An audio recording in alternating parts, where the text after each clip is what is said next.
एक ऐसा ठग जो सिर्फ हिंदुस्तान में ही नहीं, सिर्फ भारत में ही नहीं, बल्कि पूरी दुनिया में अपनी ठगी को लेकर जाना जाता था।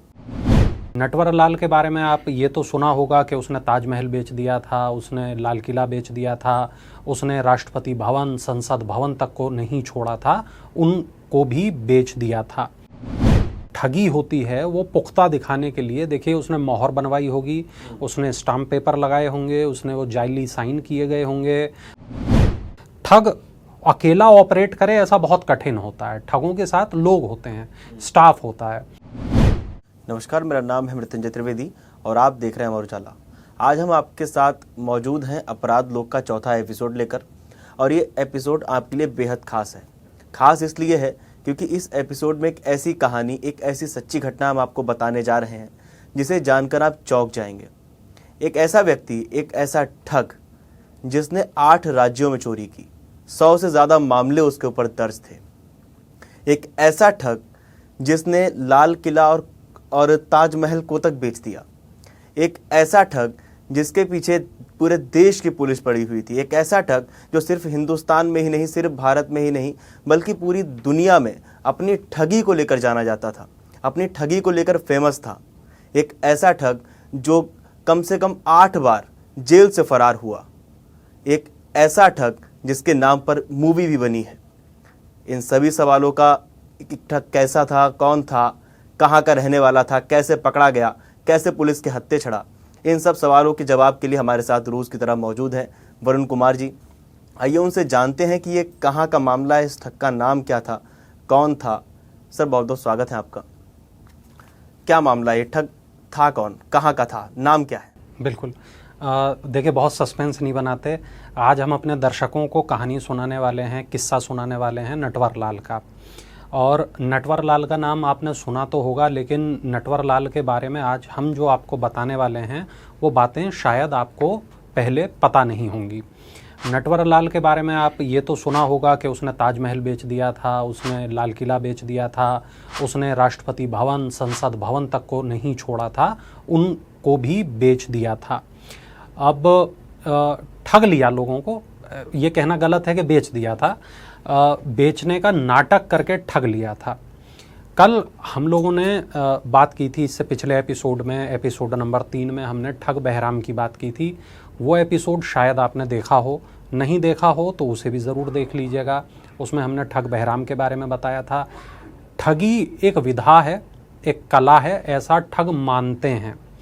चोरी एक अलग चीज़ है। मैंने कल इस बात को बताया था कि चोरी का अर्थ ये होता है कि आप किसी के घर में घुसे, आप किसी की दुकान में घुसे, आपने सबसे नज़रें बचा के उसका कोई सामान उठा लिया, आप वहाँ से चले गए, या वो अपने घर पे नहीं था, दुकान पे नहीं था, आप अंदर आए, आपने सामान लिया, आप चले गए, ये चोरी है, किसी की गैर मौजूदगी। हाँ। एक चीज़ होती है जिसको हम लूट कहते हैं। आपने उसे हथियार दिखाया और आपने उसका सामान लूट लिया। एक होती है डकैती, आप को बंधक बनाया गया, आपसे वो सामान बलपूर्वक छीन लिया गया। उसी तरह एक चीज़ होती है जिसको हम कहते हैं ठगी। ठगी में ठग जो है वो आपके दिमाग के साथ खेलता है। ठग आपको ये भरोसा दिलाता है कि मैं तो आपकी तरफ हूँ, और आपको चूना लगा देता है। और आप जब तक समझ पाते हैं तब तक बहुत देर होती है, तब तक आप उसका शिकार बन चुके होते हैं, आप अपना पैसा लुटा चुके होते हैं। दिल्ली में बहुत अक्सर आपने देखा होगा, होता क्या है कि आप कहीं खड़े हैं, कुछ लोग आएंगे अचानक से आपके पास और बताएंगे आईफोन लेना है भैया, भैया आईफोन लेना है, भैया घड़ी लेनी है, ये आईपैड लेना है, आईपॉड लेना है।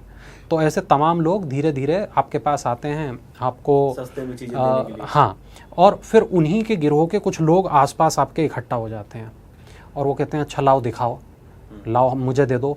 उनमें से आपकी आंखों के सामने 1-2 लोग वो चीज़ खरीदने का नाटक करते हैं, और वो कहते हैं अरे भाई साहब मैंने तो ले लिया, ले लो यार, आप भी ले लो, बहुत अच्छी चीज़ है, बहुत सस्ते में मिल गई, 1 नंबर चीज़ लग रही है। आप भी उनके झांसे में आ जाते हैं और वो दिखाते हैं आपको जो चीज़ आपको दिखाई जाती है। कई बार वो चीज़ आपको देते ही नहीं है, कोई दूसरी झूठी खराब ऐसी चीज़ आपको दे जाते हैं आपको ठगने के लिए, जो आप अंदाज़ा नहीं लगा रहे होते। और जब तक आप पैसे निकाल के उसको देते हैं, वो चीज़ आपको देता है, वो सारे लोग तुरंत इधर से उधर गायब हो जाते हैं और आप हैरान हो जाते हैं, अरे मेरे साथ ये क्या हुआ। वही जैसा अक्सर खबरें आती थी, कुछ पार्सल लिया उसमें ईंट निकल आई मोबाइल की जगह पे, ये सब ठगी में आता है। तो ये एक विधा है, इसको ठगी कहते हैं। और इस ठगी का जो बेताज बादशाह जिसकी आज हम बात करने वाले हैं, उसका नाम है नटवर लाल। नटवर लाल पे कुछ मूवीज़ भी बनी हैं, कुछ धारावाहिक भी बने हैं, किताबें भी लिखी गई हैं। तो नटवर लाल कौन था वो हम आपको बताएंगे, नटवर लाल ने क्या किया हम वो आपको बताएंगे, नटवर लाल पकड़ा गया कि नहीं पकड़ा गया, उसकी मौत कैसे हुई, उसने मौत को भी कैसे चकमा दे दिया, ये तमाम जो किस्से हैं आज इस पॉडकास्ट के ज़रिए हम आप लोगों को बताने वाले हैं।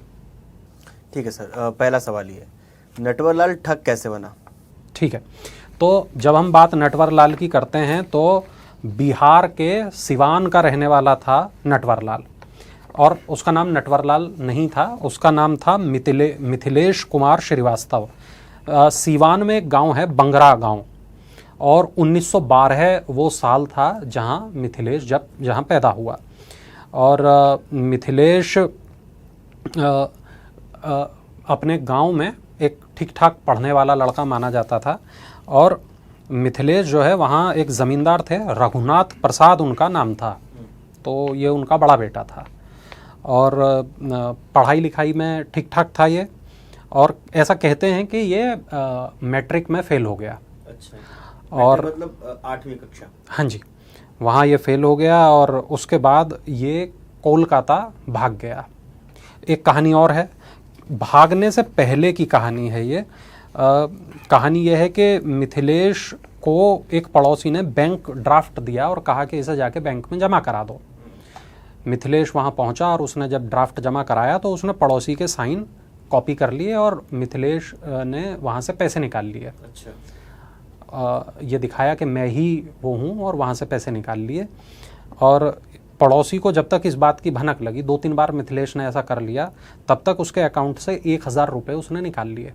अब सोचिए, हम बात कर रहे हैं 1912 में ये पैदा हुआ, आप मानिए कि 15 साल बाद 1930 के आसपास की हम बात कर रहे हैं, तो 1000 रुपये एक बहुत बड़ी रकम होती थी उस ज़माने में। तो मिथिलेश ने पहली जो ठगी है वो अपने पड़ोसी के साथ अंजाम दी। अब इसके बाद जब वो फेल हो गया, पिताजी ने पीट वीट दिया, उसके बाद वो भाग गया। तो बिहार के जो प्रवासी जो बिहार से पलायन होता था जब, तो वो जाते थे कोलकाता, वो बंगाल साइड चले जाते थे। आजकल हम देखते हैं कि जो प्रवासी आते हैं वो दिल्ली की तरफ उनका मूवमेंट होता है, लेकिन उस ज़माने में बंगाल एक बहुत धनी और एक बहुत बड़ा स्टेट होता था, और जो बिहार के लोग थे वो बंगाल जाना अपेक्षाकृत ज़्यादा पसंद करते थे। तो बंगाल चला गया, वो कोलकाता में चला गया, कोलकाता में रह के वो पढ़ाई लिखाई अपना करने लगा। कहते तो ये हैं कि मिथिलेश जो है वहाँ मतलब ढिबरी की रोशनी में पढ़ता था, स्ट्रीट लैंप के नीचे पढ़ता था। और फिर कहानी कुछ इस तरीके की है कि वहाँ एक सेठ थे केशव राम, इन्होंने अपने बेटे को पढ़ाने के लिए मिथिलेश की मदद ली। कहा कि भाई तुम मेरे बेटे को पढ़ा दिया करो ट्यूशन, और बदले में मैं तुम्हें X अमाउंट जो भी है पैसा मैं दूंगा। अब यहाँ मिथिलेश को करनी थी अपनी ग्रेजुएशन। मिथिलेश ने सेठ से कुछ पैसे मांगे, कहा कि सेठ साहब मेरे को कुछ पैसे दे दो, मैं अपनी ग्रेजुएशन करना चाहता हूँ, पर सेठ ने मना कर दिया। अब ये बात मिथिलेश को लग गई बुरी। तो मिथिलेश ने काम क्या किया कि उसने कहा कि अच्छा सेठ साहब, एक रुई की गांठ मुझे खरीदनी है और इससे आपको इतना मुनाफा होगा, आप मुझे थोड़े से पैसे दे दो। ये रुई का लॉट, गांठ का मतलब लॉट, बहुत मतलब बहुत भारी तादाद में रुई, आज की तरह थोक में खरीद। हाँ, आज की तरह क्या है कि रुई का आज तो हम लोग बहुत कम इस्तेमाल देखते हैं, लेकिन उन दिनों रुई का बहुत बड़े पैमाने पे इस्तेमाल होता था। तो रजाइयाँ भी बनती थी, गद्दे भी बनते थे, और भी तमाम चीज़ें रुई का इस्तेमाल वगैरह सब बनता था। हाँ, तो उसने रुई खरीदने के लिए सेठ से पैसे लिए 4.5 लाख रुपए, और ऐसा कहते हैं कि वो पैसा उसने ठग लिया, वो वहाँ से फरार हो गया, भाग गया। हाँ, तो ये बात भी 1940 के आसपास। बिल्कुल बिल्कुल। तो ये करीब दूसरा ऐसा मामला था जब मिथिलेश ने कोई ठगी की। इसके बाद उसका फिर ये फ्रिक्वेंट हो गया, उसको आदत हो गई, उसे लगा कि मैं शायद इसी काम के लिए बना हूँ और अब मुझे ठगी ही करनी चाहिए। यही रास्ता है, मतलब यही रास्ता उसका। ठीक है। इसके बाद सर कोलकाता के बाद का क्या सीन था सर? अपने पड़ोसी के अलावा भी नटवर लाल ने किसी दूसरे के साइन कॉपी किए? हाँ बिल्कुल। देखिए एक कहानी है, एक किस्सा है। ऐसा कहते हैं कि नटवर लाल का जो गांव था वो था, जैसा मैंने बताया, सीवान ज़िले का बंगरा गांव। तो पड़ोसी गांव में एक बार डॉक्टर राजेंद्र प्रसाद, जो उस वक्त के राष्ट्रपति थे, वो आए हुए थे। तो नटवर लाल यानी कि मिथिलेश को मौका मिला डॉक्टर राजेंद्र प्रसाद से मिलने का। और उसने क्या काम किया, जैसे मैंने आपको बताया था कि उसने साइन कॉपी किए थे अपने पड़ोसी के, तो यहाँ वो राष्ट्रपति के सामने उनका हूबहू हस्ताक्षर किए। अच्छा। हाँ बिल्कुल, कॉपी उनके हस्ताक्षर किए। और इस दौरान उन्होंने ये कहा राष्ट्रपति से कि सर, यदि आप एक बार कहें तो भारत के ऊपर जितना भी कर्ज है विदेशियों का, ये तो मैं पूरा चुका ही दूंगा, और मैं जितने भी ये विदेशी हैं, मैं इनके ऊपर नया कर्ज भारत का इनके ऊपर मैं दिखा दूंगा अगर आप मुझे मौका दें। तो उन्होंने कहा कि नहीं भाई, तुम ऐसा मत करो, और तुम प्रतिभावान लगते हो, भारत के युवा हो, और अपना जो ये एनर्जी है, अपनी जो ऊर्जा है, इसको अच्छे कामों में लगाओ, और तुम अगर कहोगे तो मैं तुम्हारी नौकरी लगवा देता हूँ कहीं। अच्छा। हाँ, लेकिन उसके दिमाग में तो कुछ और ही चल रहा था, खुरापाती दिमाग था। हाँ, उसने माना नहीं वो प्रस्ताव, और बाद में राष्ट्रपति के फर्जी हस्ताक्षर करके उसने देश का राष्ट्रपति भवन बेच दिया था, किसी विदेशी को ठग लिया था। क्या बात। मतलब बहुत सारे, आपने देखा होगा बंटी बबली में इसे बहुत अच्छे से दिखाया गया है कि विदेशी लोग भारत आते थे, ताजमहल देखते थे, राष्ट्रपति भवन देखते थे, संसद भवन देखते थे, लाल किला देखते थे, और बहुत हैरान हो जाते थे। उन्हें लगता था यार ये तो बहुत ही ज़्यादा दिव्य और भव्य भवन है, और अगर ये हमें मिल जाए तो कितनी अच्छी बात हो। तो वो भांपता था ऐसे लोगों को कि कौन ऐसे लोग हैं जो इसको खरीदने की इच्छा रख सकते हैं, कौन ऐसे लोग हैं जो इसकी कीमत चुका सकते हैं। साइकोलॉजी से भी खेलता था। हाँ, ठगों का ये काम ही है। उसके बाद वो उनसे संपर्क करता था, उसे ठगों की, मैंने ये अपने पिछले पॉडकास्ट में भी कहा था, ठगों की एक खूबी होती है कि उनको एक से ज़्यादा भाषाएं आती हैं, वो अपना भेष बदलना जानते हैं, और ठग जो है उनके अंदर एक से ज़्यादा कलाएं होती हैं। वो अच्छे डांसर हो सकते हैं, वो अच्छे एक्टर हो सकते हैं, वो अच्छे वाद्य यंत्र बजाने वाले हो सकते हैं, वो अच्छे कुक हो सकते हैं, वो अच्छे टेलर हो सकते हैं, वो अच्छे मोची हो सकते हैं। उनके अंदर तमाम तरीके की कलाएं हो सकती हैं, वो नाई हो सकते हैं। तो एक जो ठग होता है वो एक से ज़्यादा काम कर सकता है, और ये धीरे धीरे करके वो लोगों को अपने भरोसे में लेता है। तो जो ये विदेशी आते थे उनको ये अपने भरोसे में इसने किसी तरह लिया होगा। बहुत ज़्यादा डिटेल में मीडिया की जो कॉपीज़ हैं उसमें नहीं बताया गया है, मगर हाँ ये ज़रूर बताया गया है कि विदेशियों को अपने भरोसे में लिया। भरोसे में लेने के बाद उसने लाल किले को बेच दिया। लाल किले को लिखा है इसमें कि 2 बार लाल किले को बेचा, 3 बार इसने ताजमहल को बेचा, और 1 बार इसने बेच दिया संसद भवन को, और 1 बार बेच दिया राष्ट्रपति भवन को। और जब इस तरह की चीज़ें बेची जाती हैं तो जो ठगी होती है, आप सोचिए उसके लिए कागज़ बने होंगे, स्टाम्प पेपर लगे होंगे, उस पर साइन हुए होंगे, उस पर मोहर लगी होगी। तो ये जो जितनी तमाम चीज़ें थी वो की गई होंगी, और जो ठगी होती है वो पुख्ता दिखाने के लिए, देखिए उसने मोहर बनवाई होगी, उसने स्टाम्प पेपर लगाए होंगे, उसने वो जाली साइन किए गए होंगे, एक से ज़्यादा लोगों को इस पूरे गेम में शामिल किया गया होगा, और किसी सरकारी हो सकता है बिल्डिंग में ये उनसे मिला हो। तो एक पूरा सिनेरियो ये लोग जो है चलाते हैं। ठग अकेला ऑपरेट करे ऐसा बहुत कठिन होता है, ठगों के साथ लोग होते हैं, स्टाफ होता है। जैसे हम ठग बहराम की कहानी में भी हमने बताया था कि उसके पास 200 लोगों का स्टाफ था, उसके साथ 200 उसके कर्मचारी थे, उसके साथ 200 ठग मिले हुए थे, वो सारे मिल के काम किया करते थे। उसी तरह मुझे बिल्कुल भी नहीं लगता कि नटवर लाल अकेला ऑपरेट करता था, या इतनी बड़ी बड़ी जो उसने काम किए वो अकेले कर डाले।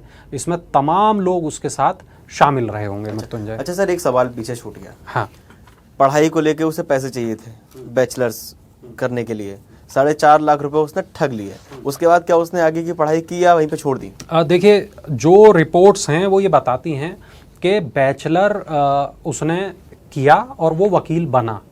तो तमाम जो अभी रिपोर्ट्स हम पढ़ रहे थे उसमें यही था कि वो वकील बन गया था और वकील बनने के बाद उसने वकालत छोड़ दी और वकालत छोड़ने के बाद उसने ठगी को अपना पेशा बना लिया। ऐसा कहते हैं मृत्युंजय कि वो वेश्याओं तक को नहीं बख्शता था, उन तक को ठग लेता था। वो वेश्याओं के पास रोज़ाना जाता था और रोज़ाना जाके उनको शराब पिलाता था और शराब में कोई दवाई, कोई नशे की चीज़ ऐसी मिला के रखता था जिसको पीने के बाद वो लोग बेहोश हो जाती थीं और उनका जेवर, उनका पैसा वो लेके फरार हो जाता था। तो आप सोचिए कि एक ऐसा शख्स की आज हम बात कर रहे हैं कि जिसने तमाम ठगी को अंजाम दिया। उसने वेश्याओं को नहीं छोड़ा, उसने लाल किले, ताजमहल जैसी इमारतों को नहीं छोड़ा। देखा जाए कि टू टू टॉप। हाँ, उसने किसी को नहीं बख्शा। एक किस्सा बड़ा मशहूर है जिसकी वजह से पूरा देश उसे जान गया और ये किस्सा 1980 के आसपास का किस्सा है और ये किस्सा है राजीव गांधी से जुड़ा हुआ। और ऐसा कहते हैं, अब कितना सच है कितना झूठ पता नहीं, पर रिपोर्ट्स में यही दर्ज है। अब आप सुने, ये किस्सा बहुत ही ज़्यादा इंटरेस्टिंग किस्सा है। किस्सा कुछ इस तरीके से है कि एक मर्तबा कनॉट प्लेस पे एक घड़ी की बहुत जानी पहचानी दुकान, बड़ी दुकान, वहाँ पे एक शख्स पहुँचता है, थोड़ा बुज़ुर्ग होता है और वो पहुँचने के बाद कहता है कि मैं एनडी तिवारी के लिए काम करता हूँ। वित्त मंत्री उन दिनों एनडी तिवारी थे, नारायण दत्त तिवारी थे, और कहता है मेरा नाम है डीएन तिवारी। अच्छा, एनडी तिवारी, डीएन तिवारी। हाँ, और वहाँ पहुँचने के बाद और ये अपना नाम डीएन तिवारी बताता है और कहता है कि हमारे प्रधानमंत्री हैं राजीव गांधी, उनका ना आजकल थोड़ा वक्त ख़राब चल रहा है। उन्होंने एक मीटिंग बुलाई है, मीटिंग में 93 लोग शामिल होंगे और वो चाहते हैं कि 93 नई घड़ी उन लोगों को गिफ्ट करें। तो आप मुझे ये घड़ी दे दीजिए आप, और जो है मैं आपको इसका पेमेंट कर दूंगा और ये जो घड़ी है इससे उनका वक्त ठीक हो जाएगा। अब उसे शक तो होता है, उसे लगा कि यार ऐसा ना हो कहीं ये मेरे को पागल बना रहा हो, कौन है क्या है। तो लेकिन उसे लगा यार मेरी 93 घड़ी बिक रही है और ये कह रहा है पैसे दे दूंगा, अगर पैसे दे देगा तो ठीक है, नहीं पैसे देगा तब का तब देखेंगे। तो उसने बढ़िया महंगी वाली 93 घड़ी, 93 घड़ी उसने एक सूटकेस में रखी और कहा कि ठीक है भाई, आप अपने एक स्टाफ को मेरे साथ भेज दीजिए, मैं इसका पेमेंट करवा देता हूँ। अगले दिन, 2 दिन के बाद, अगले दिन तो उसके बाद वो दुकानदार को एक स्टाफ को लेके अपने साथ चला गया और वो पहुंचता है नॉर्थ ब्लॉक।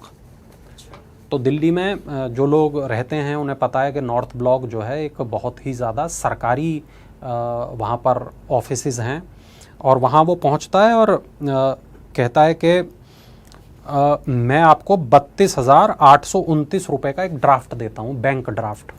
93 घड़ियों के एवज में जो बन रहा था। तो 32,000 रुपये का उसने ड्राफ्ट दे दिया, 32,829 रुपये का उसने ड्राफ्ट दे दिया। और ये दुकानदार ने जब ये ड्राफ्ट जमा किया तो बैंक वालों ने बताया कि ये ड्राफ्ट तो फर्जी है।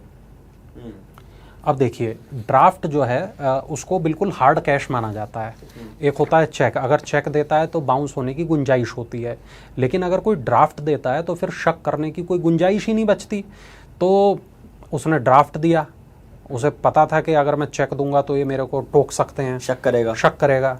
तो उसने फर्जी ड्राफ्ट दे दिया और ड्राफ्ट पे साइन होते हैं बैंक वालों के, मोहर होती है वगैरह, सारी फॉर्मेलिटीज होती हैं। हाँ, तो उसने इतनी बारीकी के साथ इतना बेहतर क्वालिटी का वो ड्राफ्ट प्रिंट किया कि उनको वो शक ही नहीं हुआ कि ये ड्राफ्ट नकली है। और उन्होंने वो ड्राफ्ट जब जमा किया तब बैंक वालों ने बताया कि भाई तुम्हारे साथ तो ठगी हो गई, ये ड्राफ्ट तो नकली है। इसके बाद ऐसे बहुत सारे किस्से आए। कभी वीपी सिंह के नाम पर उसने ठगी कभी यूपी के सीएम के नाम पर उसने ठगी की।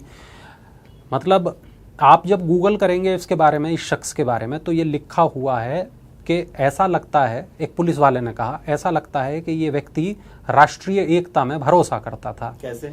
क्योंकि इसने कोई ऐसा शहर नहीं भारत का जहां इसने ठगी न की हो।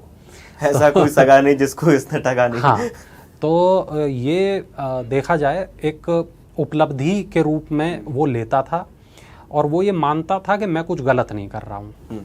हुनर है। हुनर है।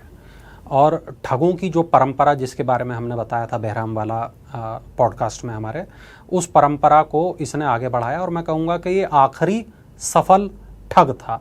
ठगी अब भी होती है, साइबर ठगी होती है, और भी तमाम तरीके से ठगी होती है, ठगी के रूप बदल गए, लेकिन ठगी तो आज भी होती है। उसूलों वाली ठगी? नहीं, उसूलों वाली ठगी कैसे हुई?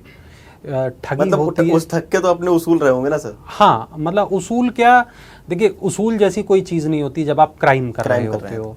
तो अब ठगी जो हो रही है वो बिल्कुल अलग ठगी है, लेकिन ये जो ठगी है ये वो ठगी है जिसके किस्से बन गए। आज आप और हम इतने सालों के बाद भी इस केस को डिस्कस कर रहे हैं, वो इसलिए क्योंकि इसने उन कारनामों को अंजाम दिया जिसके बारे में कभी किसी ने सोचा ही ना था।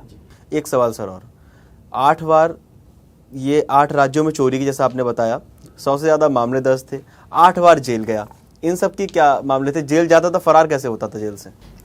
देखिए, ये हर बार अलग अलग बहाना बना के जेल से निकल जाता था। ऐसा कहते हैं कि कभी भी जब ये जेल में जाता था तो जेल के लोगों से बातचीत करता था, उन्हें अपना खास बना लेता था, और जब ये अपना खास बना लेता था तब धीरे धीरे उनका भरोसा जीत लेता था, और फिर ये उनसे ड्रेस लेके उनकी तब निकल जाता था। कभी सब इंस्पेक्टर बन के निकल जाता था, कभी कुछ कभी कुछ। मतलब मगर अगर पैसों की ठगी नहीं कर पा रहा था, हाँ, तो इस चीज़ की ठगी कर रहा था। बिल्कुल। तो कुल मिला के कोई जेल इसको रोक नहीं पाई, और हमेशा ये वहाँ से निकल गया। देखिए, एक इसका किस्सा और बहुत मशहूर है, वो किस्सा मैं आपको बताता हूँ। इसके गांव का किस्सा है। ऐसा कहते हैं कि एक बार इसने बहुत जब पैसा जमा कर लिया तो ये लौटा अपने गांव। कौन सा गांव? बिहार में सिवान, बंगरा। तो जब ये वहाँ पहुँचा तब इसने अपने गांव वालों को कहा कि ठीक है भाई, मैं आज दावत देने के लिए आया हूँ। ये 3-4 गाड़ियाँ लेके गया वहाँ, बहुत अच्छे से शानो शौकत के साथ गया, और इसने कहा कि मैं आप लोगों को पार्टी करता हूँ। और इसने बहुत बढ़िया वहाँ पे व्यवस्थाएं करवाई, हलवाई बुलवाए, अपना मिठाइयाँ बनी, पूड़ियाँ बनी, सब्जियाँ बनी, और सारे गांव के लोगों को बुलाया, दावत दी। तमाम गांव के लोगों ने, गांव लड़का आया है, कमा के लाया है, और हर गांव वाले को इसने 100 रुपये दिए। तो 100 रुपये मतलब आज की तारीख में आप देखें तो एक ठीक ठाक रकम बनेगी। उस वक्त भी बहुत बड़ा अमाउंट 100 रुपया होता था। सारे लोगों को 100 रुपया दिया। तो अब गांव वाले जो है, रिपोर्ट्स के मुताबिक गांव वाले कभी भी ये नहीं मानते थे कि उसने कुछ गलत किया। गांव वाले हमेशा ये कहते थे कि हमारा लड़का बड़ा बढ़िया है, वो तो मतलब अमीरों को ठगता है, उसने कभी किसी गरीब को नहीं ठगा, कभी रेल के डब्बे में उसने किसी गरीब को नहीं ठगा, कभी बस में बैठ के उसने किसी गरीब को नहीं ठगा, कभी किसी, आप पूछ लीजिए मजलूम से कि उसने ठगा हो। उसने हमेशा उस व्यक्ति को ठगा जो ठगने के योग्य था, यानी कि जिसके पास पैसा था। और पैसे का उसने क्या किया? उसने अपने पास तो वो पैसा रख नहीं लिया, उसने वो पैसा हम जैसे लोगों को बांट दिया। तो उसकी जो छवि थी, बहुत रॉबिन हुड वाली छवि थी उसने बना रखी थी अपने गांव में। उसको कभी ये नहीं माना गया कि ये ठग है या ये गलत है। हाँ, मतलब ये था कि अगर गलत कर रहा था तो लाके किसी की मदद कर रहा था। बिल्कुल। तो 8 राज्यों में 100 से ज़्यादा मामले इसके खिलाफ दर्ज थे। 8 बार वो पुलिस वालों को चकमा दे के फरार हो गया। 9वीं बार इसको गिरफ्तार कर लिया गया, और जब गिरफ्तार कर लिया गया तो इसको अलग अलग अदालतों से अलग अलग तरह की सज़ाएं हुई। कहीं 5 साल की सज़ा हुई, कहीं 17 साल की सज़ा हुई, कहीं 19 साल की सज़ा हुई, और कहीं कहीं जुर्माने भी लगे। तमाम मामलों को लेकर अलग अलग धाराओं में। हाँ, तो भाई इतनी बड़ी बड़ी ठगी की घटनाओं को अंजाम दिया था, सेठ लोगों को ठगा था, तो उन लोगों ने केस दर्ज करा रखे थे। तो जब ये पकड़ा गया तो अलग अलग जगहों से इसको इतनी इतनी सजाएं दी गई। अब अपने जीवन, ऐसा रिपोर्ट में लिखा है कि 20 साल इसके जेल में बीते। भाई 9 बार पकड़ा गया, तो मतलब एक औसत आप लगाओ तो 2 साल, 2.25 साल ये जेल में रहा एक बार में। और ऐसा कहते हैं कि 25 जुलाई 2009 इसकी मौत हुई। हाँ सर, इसी सवाल पे आ रहे हैं। लेकिन ऐसा लगता नहीं है। एक दूसरी इसके लिए जो रिपोर्ट है वो ये रिपोर्ट है कि 1996 में इसकी मौत हो गई थी। इसकी मौत को लेके देखिए 2 बहुत ही अलग अलग बातें हैं। एक बात तो ये कि एक वकील जो इनके थे उन्होंने कहा कि 2009 में इनकी मौत हुई। लेकिन एक और किस्सा है, वो किस्सा ये है कि जब इनको आखिरी बार देखा गया 24 जून 1996 में, तब ये काफ़ी बुजुर्ग हो गए थे। इनकी उम्र करीब 80 साल के पार हो गई थी। 1912 का जन्म तो। हाँ, और 80 साल के इनकी उम्र पार हो गई थी। और इनको कानपुर जेल से दिल्ली ले जाना था इलाज के लिए। एम्स में दिल्ली में इनका इलाज होना था। और अदालत के आदेश पे 3 पुलिस वाले इनको ले जा रहे थे। और इससे 2-3 हफ्ते पहले से ये व्हील चेयर पर बैठा हुआ था, ये उठ बैठ नहीं पाता था। और इसकी तबीयत इतनी ज़्यादा ख़राब थी कि लोगों को लगता था अब क्या ही भागेगा, अब मतलब 80 साल से ज़्यादा की उम्र हो गई है, हिल डुल पा नहीं रहा है, अब क्या भागेगा। अच्छा, अब यहाँ पे भी ट्विस्ट है। हाँ, तो लेकिन जब ये उसको ले जा रहे थे तो ये एक रेलवे स्टेशन पर उतरे। और रेलवे स्टेशन पर उतरने के बाद एक बेंच पे नटवरलाल को बैठाया और 2 पुलिस वाले कुछ खाने पीने के लिए चले गए। अब तीसरा पुलिस वाला जो है उसने ये कहा, नटवरलाल ने कहा कि भाई मेरा चाय पीने का मन हो रहा है बाबूजी, और मेरे को एक चाय पिला दो। और वो पुलिस वाला उसे बेंच पे लेटाया। अब उसने कहा 80 साल का आदमी है, कहाँ भागेगा, ये रहा चाय वाला, मेरी नज़र इसके ऊपर है। अब जितनी देर में वो चाय लेने के लिए गया, नटवरलाल फरार। नटवरलाल वहाँ से गायब। उसके बाद कभी किसी ने नटवरलाल को नहीं देखा, ना कोई कहानी सामने आई, ना कभी नटवरलाल पकड़ा गया, ना कभी नटवरलाल के बारे में किसी ने सुना। उस दिन के बाद नटवरलाल का चैप्टर हमेशा के लिए क्लोज हो गया। नटवरलाल कहाँ गया, क्यों गया, कभी वो वापस आया नहीं आया, कोई नहीं जानता। उस दिन नटवरलाल पूरी तरीके से गायब हो गया। मैं कहूँ कि उसने, हाँ, एक बारगी तो उसने मौत को भी ठग लिया, क्योंकि आप उस शख्स की असली मृत्यु की तारीख तक नहीं बता सकते कि वो गया तो गया कहाँ, या फिर उसकी मृत्यु हुई तो हुई कब। ठीक है, बहुत बहुत धन्यवाद सर आपका। आप लोगों को नटवरलाल की कहानी को लेकर क्या लगता है? एक ऐसा ठग जिसने मौत को भी ठग लिया, जैसा सर ने बताया।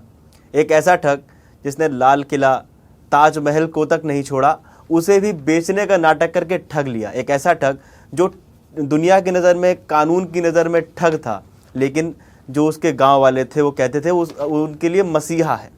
आप लोगों को क्या लगता है नटवरलाल की इस कहानी को सुनने के बाद, जानने के बाद हमें कमेंट करके बताइए। और देखते रहिए अमर उजाला की खास पेशकश अपराध लोक। अगर आप ये वीडियो YouTube पर देख रहे हैं तो हमारे चैनल को सब्सक्राइब करें और बेल आइकन को दबाना ना भूलें। अगर आप Facebook पर ये वीडियो देख रहे हैं तो हमारे पेज को लाइक करें।